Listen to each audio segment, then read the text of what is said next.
Johan has been, in fact, our teacher, and he informed us many things. And but today, I think that he will start asking you few questions. So let you start, Johan. Dr. Aseem, really, really nice to connect with you. I'm so proud of you and the phenomenal work you've been doing, going on BBC, going on Fox News, going on Russell Brand's show, just educating the world about the vaccines and all the damage they've been causing. So really, heartfelt salute to you for all of your work that you've been doing. Thank you, Johan. It's a team effort. It's a team effort. Yeah, I just want to comment on some of the things that you were mentioning.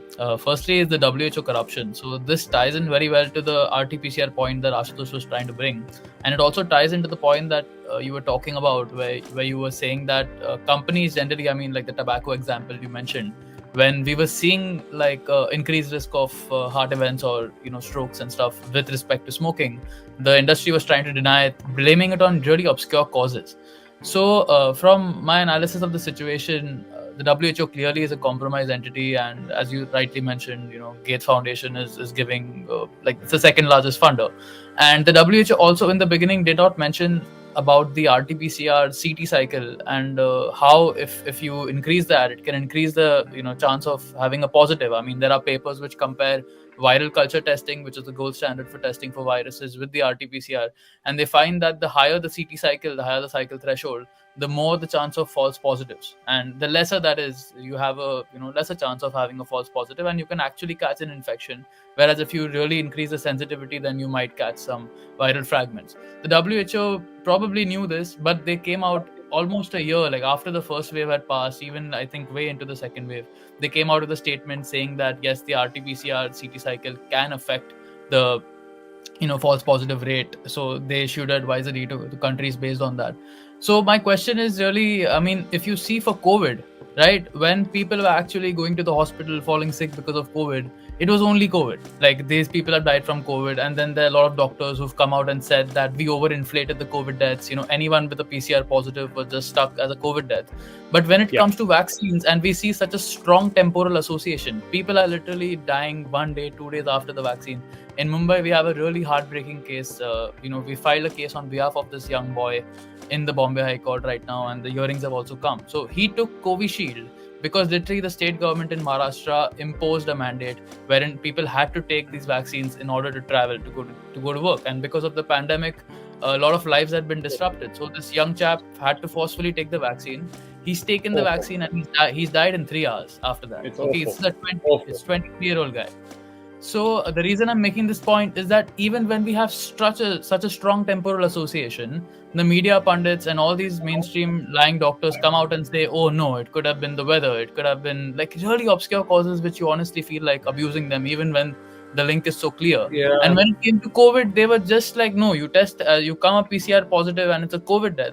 Whereas even like I'm personally involved in functional medicine, so we run many PCR panels on people, and oftentimes we see so many pathogens that come positive together. So what's your take on that?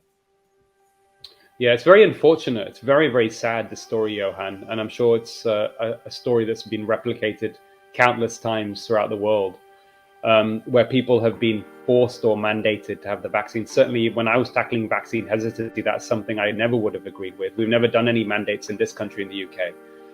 And I then helped overturn a vaccine that was for healthcare workers by campaigning to stop, that happening.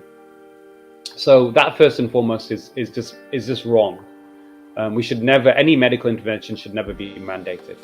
But there was no informed consent, and I believe in the best of humanity, and I certainly think that most people want to do the right thing. I think we have a cultural problem at the moment as well, in terms of people not speaking the truth like they should, or staying silent, when they should speak out.